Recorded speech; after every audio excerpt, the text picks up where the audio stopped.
Don't we know people who go through difficult times and they come out really jaded, angry, and hostile? I don't know if jaded, angry, and hostile is a synonym for stronger. It's a very cruel place. Very cruel place. And we can agree on that. The world is also a very kind place.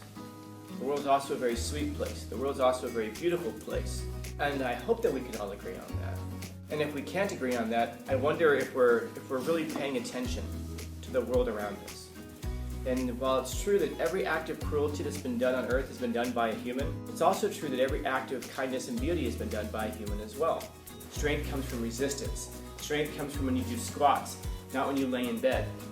So maybe that's how we're made stronger, by resisting the cruelty of the world, by being kind towards it anyway, despite what's happening to us. In your life, it's about what you do. And if you allow people to make you broken and crippled, the world's able to make you cruel, then that's how the world wins. By the way, the world suffers for that because that's an extra cruel person in the world, but you suffer too. I don't know how a cruel person could possibly lead a happy, joyful life. I don't know, maybe cruel people know something I don't. Or maybe I'm more cruel than I even realize. Like I was saying earlier, people don't wake up in the morning trying to be cruel. Maybe I am cruel, I just don't realize it. I hope not. And that's why it's important for us to examine ourselves.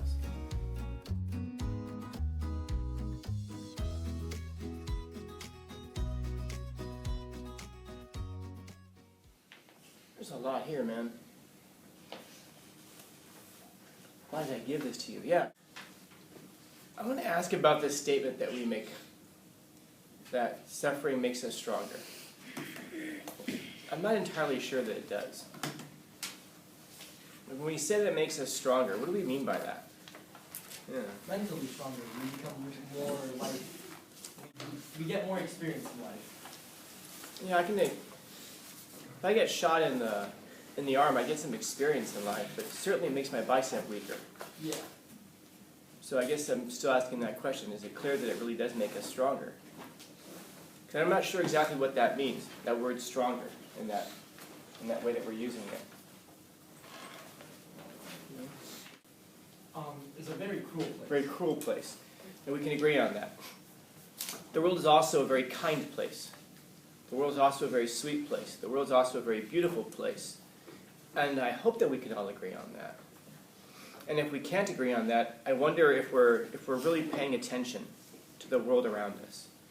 And while it's true that every act of cruelty that's been done on earth has been done by a human, it's also true that every act of kindness and beauty has been done by a human as well. Don't we know people who go through difficult times and they come out really jaded, angry, and hostile? I don't know if jaded, angry, and hostile is a synonym for stronger. You know, it's easy to be angry and it's easy to hate. But I wonder if it does, in fact, take more guts to be gentle and kind. And I don't mean that in the hippy-dippy kind of sense of like, you have to be strong and love anyway. No, if it's kind of like your natural state. Like, in other words, if the world is, if you perceive the world as being hostile towards you, if you perceive the world as breaking you, and even then, I'm not even sure I understand what that means, that the world breaks us. Because the world is an ugly place. Or, how do you phrase it? The world is it's a very cruel place. Very cruel place. And we can agree on that. The world is also a very kind place. The world is also a very sweet place. The world is also a very beautiful place. And I hope that we can all agree on that. And if we can't agree on that, I wonder if we're really paying attention to the world around us. And while it's true that every act of cruelty that's been done on earth has been done by a human, it's also true that every act of kindness and beauty has been done by a human as well. And I think if we look around, we can agree that there's been more kindness and beauty, otherwise we wouldn't all be here right now. We'd have wiped ourselves out long ago.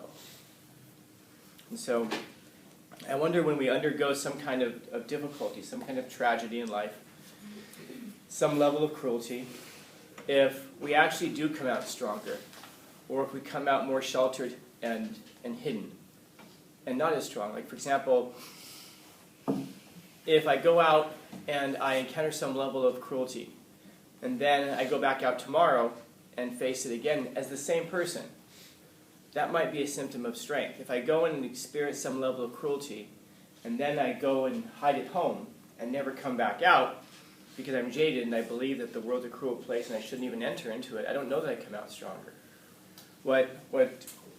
If I go, how about this? If I go to the gym and I go to bench press some weights, and then I'm not able to, and those weights slam down on my chest, and then I just stay there. Am I stronger for it? No.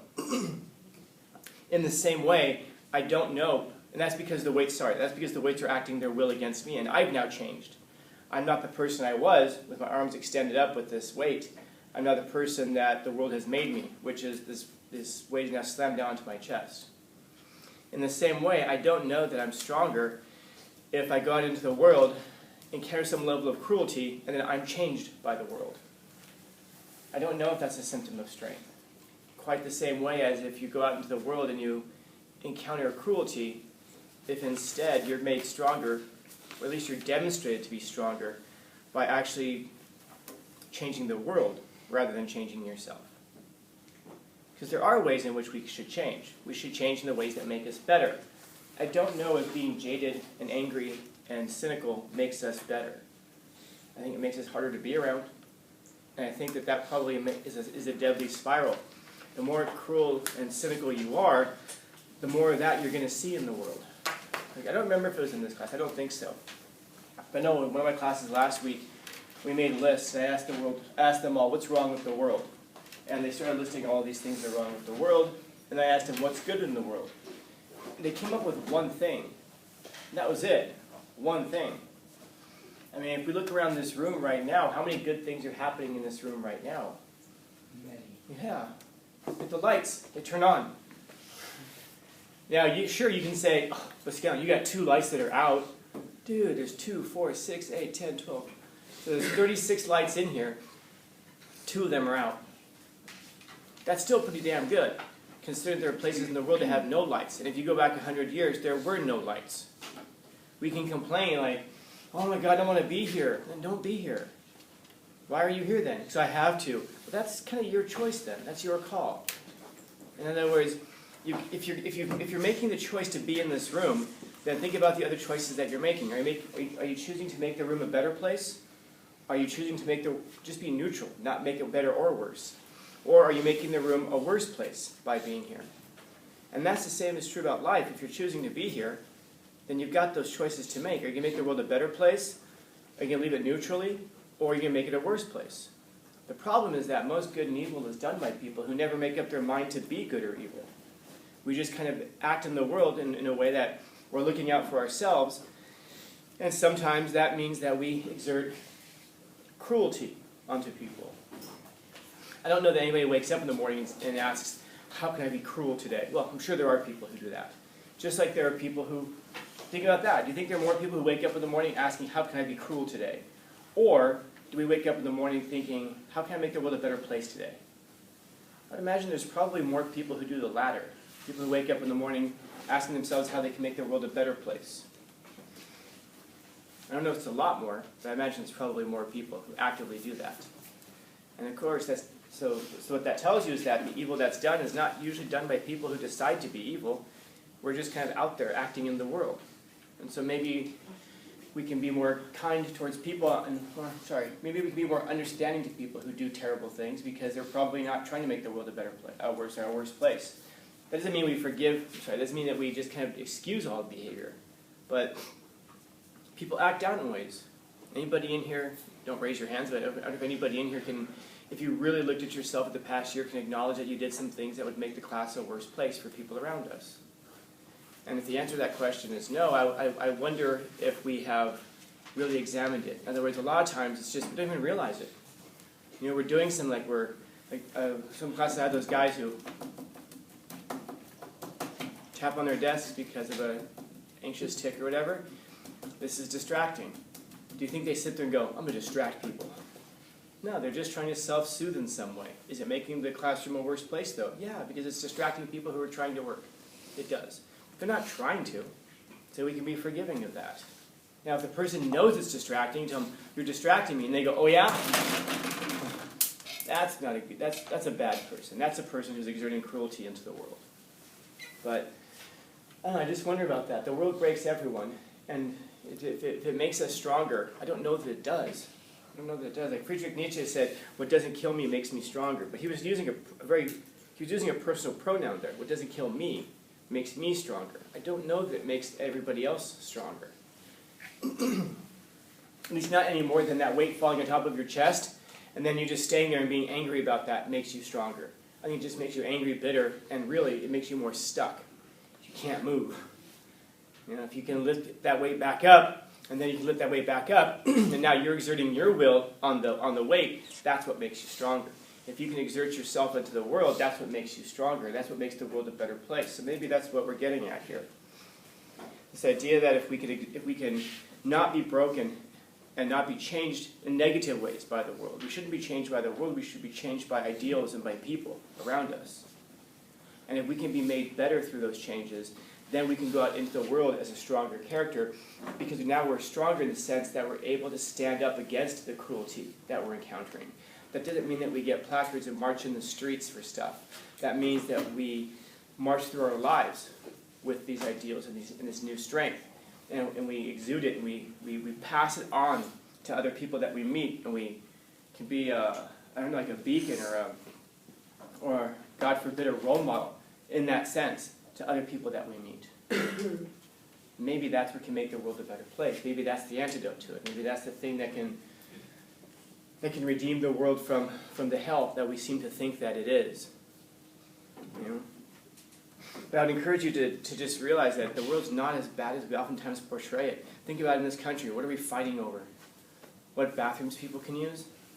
There are bigger problems in life, man, in most parts of the world. We can look at the ceiling and go, oh my God, 2 lights are out. And completely miss the fact that the lights are on. We can get irritated, but we have to be in school, and nobody has to be here. But we can get irritated by that while we can tell stories about people. I think someone here told a story about somebody who they knew who had to walk like miles to school every day with one book just to try to get an education. Yeah. Maybe that's what's going on here. Maybe it is that we can not be broken by the world. Maybe we can be made stronger by it in the sense that we resist it, because that's where strength comes from. Strength comes from resistance. Strength does not come from submission, in the sense that that weight falls and you don't lift it. Strength comes from resistance. Strength comes from when you do squats, not when you lay in bed. That's how you get stronger legs. So maybe that's how we're made stronger, by resisting the cruelty of the world, by being kind towards it anyway. To be kind towards people anyway, despite what's happening to us. Because it isn't so much about what other people do in your life, it's about what you do. And if you allow people to make you broken and crippled, and worse, man, if the world's able to make you cruel, then that's how the world wins. And the world doesn't, and by the way, the world suffers for that, because that was an extra cruel person in the world. But you suffer too. I don't know how a cruel person could possibly lead a happy, joyful life. I don't know. Maybe cruel people know something I don't. Or maybe I'm more cruel than I even realize. Like I was saying earlier, people don't wake up in the morning trying to be cruel. Maybe I am cruel and I just don't realize it. I hope not. And that's why it's important for us to examine ourselves. So be made stronger. Resist those things of the world. Resist the cruelty of the world. Push back against it. And we just might make it a better place. Maybe. What do I know? Questions, comments, concerns, complaints, criticisms, critiques?